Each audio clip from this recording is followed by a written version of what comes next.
Hi guys, welcome to the first in a new series of videos on streamer tips and how to get ahead in streaming. My name is SwordofPoke and these are my top 5 tips on getting started. So where do we start? Branding. You need to have a stream name, a brand name that says something about you and is unique. Something that's clean, something that immediately when people hear it, they think of you. So ideally, you don't want to be grabbing your gamer tag off of Xbox. You don't want to be grabbing your PSN name that was assigned to you. And you don't want to be naming yourself Ninja7482 because Ninja's the biggest and you want people to think you're Ninja, because you're not Ninja. You're you. You're the best you. And you need to bring that to your community before you've even started. So think of a name that's unique and then go and grab it on Twitter.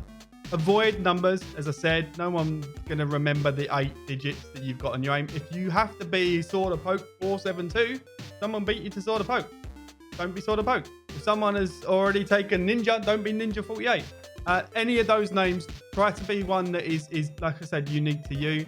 And then go and grab it on everything. Go and grab it on Twitter. Go and grab it on Instagram. Go and grab it on TikTok, Twitch, Mixer. Doesn't matter where you intend to put your content. Go and grab it on YouTube, obviously.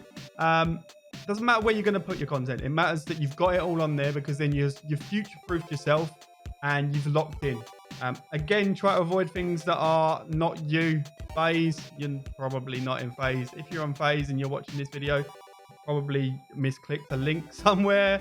Don't be FaZe, don't be no scope. Try to avoid things that are probably a little bit controversial. So maybe avoid the political names. Maybe avoid ones that are possibly drug references and stuff like that. These are things that maybe you can juggle with your friends, but you're trying to get out there into the world. You're trying to be a professional. And even if you're looking to do this part-time, or even if you're looking to do this casually, you cared enough to watch this video.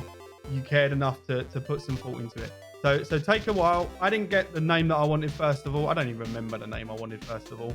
But I remember I went through 3 or 4 different iterations of looking for a name. Couldn't find one that I just couldn't get it.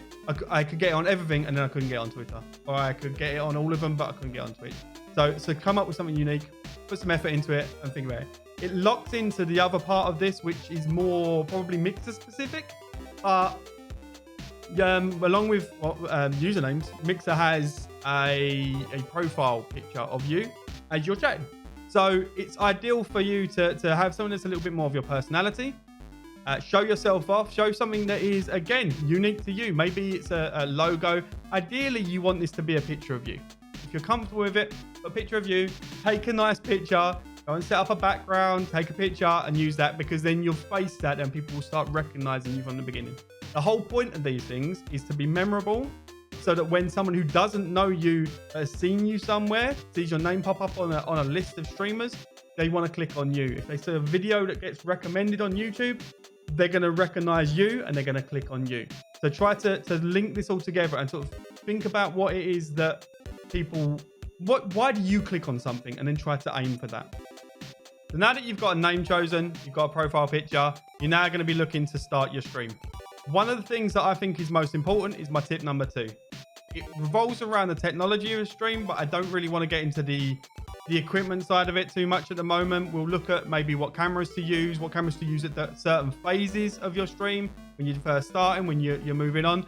But I certainly think it's very important to get yourself a microphone, one that is within your budget, but as good as you can get. Audio is one of the most important things. We hear things before we see things, and that's the quickest way to push someone out of a stream is to have a buzzing audio or lots of background noise, or worse of all, just no audio. If it's just your gameplay, then I might as well watch a YouTube video with someone doing something amazing.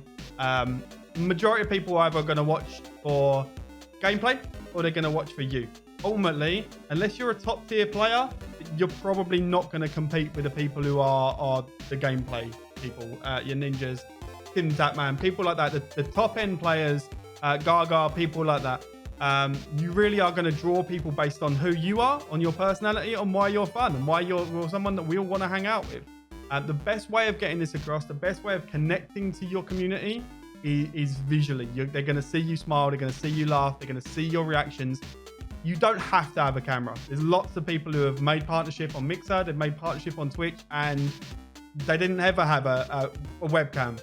But those are very much in the minority, and they've sort of bucked the trend, they've broken the rule and got to where they want to be. You're probably going to be the rule, not the exception. So very much I would recommend, as my tip number 2, get yourself at least a cheap camera. Definitely get yourself a microphone. Get your personality into the stream. So tip number 3 is easy, right? Find your viewers. They're easy to find. Everyone's looking for them. No one knows where to get them. You're going to be lost in a sea of people with 0 views. And why are people going to click for you? You are scroll down for 10 minutes and there you are.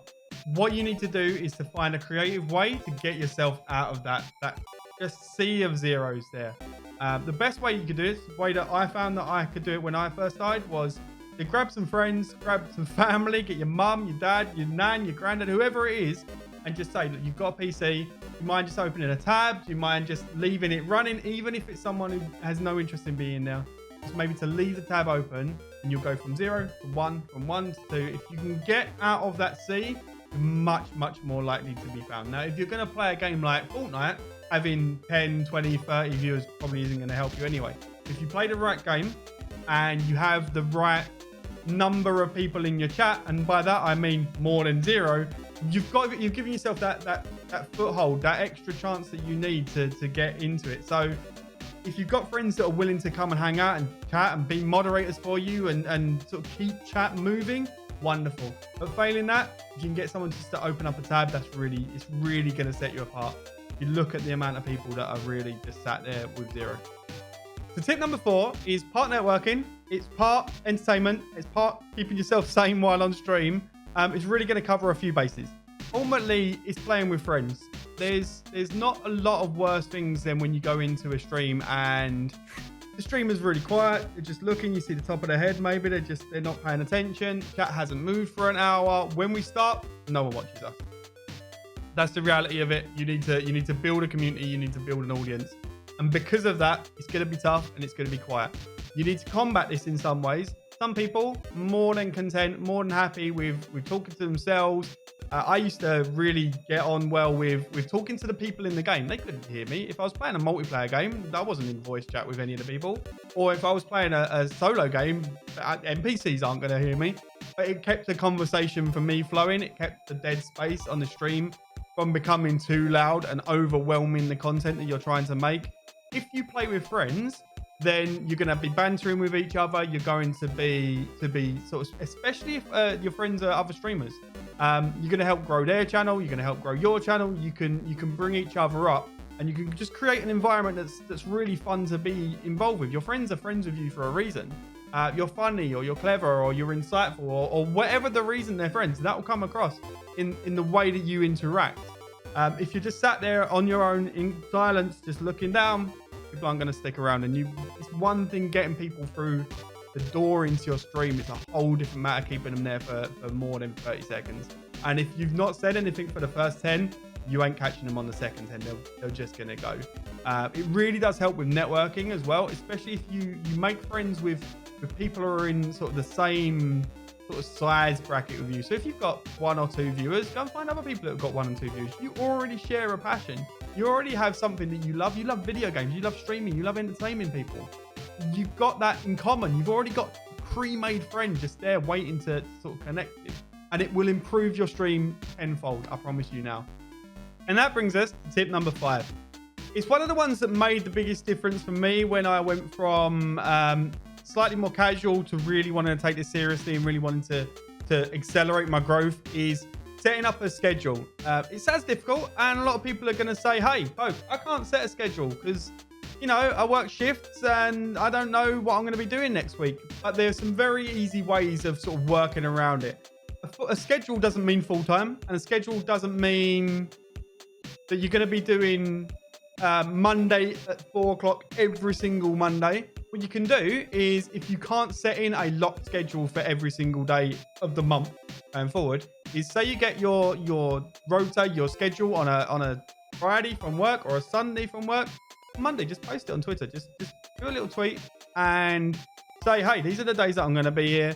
You wouldn't watch a TV show if you didn't know it was going to be on. You wouldn't just assume, say, Game of Thrones was going to be on at 9 o'clock on a Monday night, and then next week it's on like Tuesday at 4 o'clock in the afternoon. You'd miss it. You wouldn't know, and Yet somehow fundamentally as streamers, content creators, we think that viewers are just going to just turn up because we emailed or we tweeted or whatever it is on the moment that we start streaming. So if we give people a heads up, they'll be able to plan for it. Lots of people will watch while they're at work, will watch while they're doing stuff at home, and they'll schedule out around it. They'll sort of work out a time where they can come and watch you.